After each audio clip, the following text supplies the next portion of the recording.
করতে হবে। ইহদিনাস সিরাতাল মুস্তাকিম, কত তোমার প্রশংসা করে বলছি একটা কথা। এক নম্বর প্রশংসা বিশ্বজগতের প্রতিপালকের প্রশংসা। দুই, পরম দাতা দয়ালু তুমি। তিন, বিচার দিনের মালিক তুমি। চার, তোমারই ইবাদত করি। পাঁচ, তোমার কাছে সাহায্য চাই। তুমি আমার একটা কথা শোনো, ওরা বলছে এই দলে আসো, ওরা বলছে এই দলে আসো, ওরা বলছে ফুরফুরাতে আসো, ওরা বলছে চর্মনয়ে আসো, ওরা বলছে এই দলে আসো, ওরা বলছে এই দলে আসো। আমি কোন দলে যাই? তুমি আমাকে সঠিক পথ দেখাও।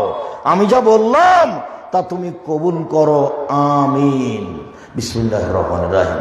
পরম দাতা দয়ালুর নামে আরম্ভ করছি। কুল হুয়াল্লাহু আহাদ। হে নবী আপনি বলুন আল্লাহুস সামাদ, আল্লাহ একক।